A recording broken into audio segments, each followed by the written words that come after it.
Airline travel is picking up with many international flights resuming. COVID-19, though, remains an issue in some parts of the world. Italy, for example, is a very popular destination, but there are still restrictions in place. Joining us now live to talk about travel there is travel expert Angel Castellanos. Thank you so much for being here.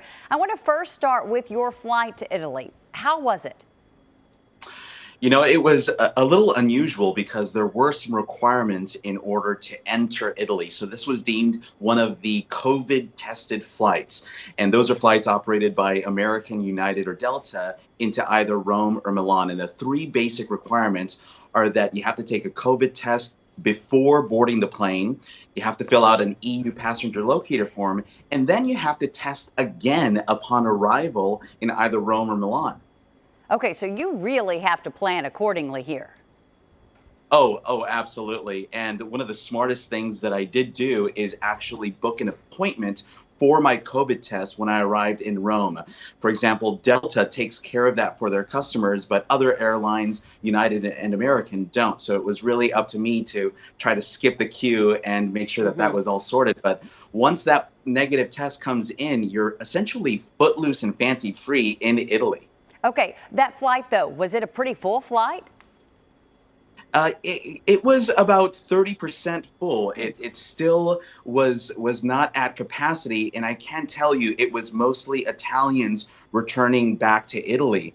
It really solidified my philosophy that right now is a golden opportunity for any American wishing to travel in Italy for leisure to be here because there is no mass tourism. I haven't heard American English really spoken on the streets of Rome or Florence throughout my trip. Okay, talk a little bit more about what it's like to be an American in Italy right now. I mean, what's open, what's not?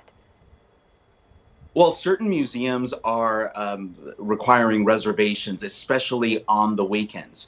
But as of Monday, certain regions within Italy are going into what they call a white zone, meaning that curfew will now be lifted and restrictions are a little bit more like we're experiencing in America. There is still a mask mandate, social distancing is still being practiced, and everyone is really taking care to be safe and healthy during this time. Okay, so you mentioned, though, that it is sort of a golden opportunity to travel there. But for those who might be a little leery, what do you say to them? I say you got to seize the opportunity because if you look at my social media, you see how empty some of the sites are and some of the streets are. And what I've been doing is hiring local guides to really help me with the ins and outs of what is open and what isn't open.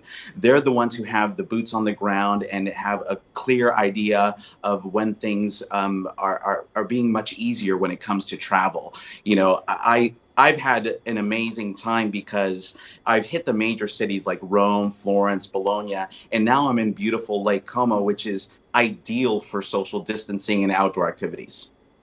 All right, well, really appreciate it. Totally jealous of your adventures. Wish I was there with you. Wish I could be there with you in beautiful Italy. Thanks again for talking with us live from there. Really appreciate your insight. Thanks for having me, Heather. Appreciate it.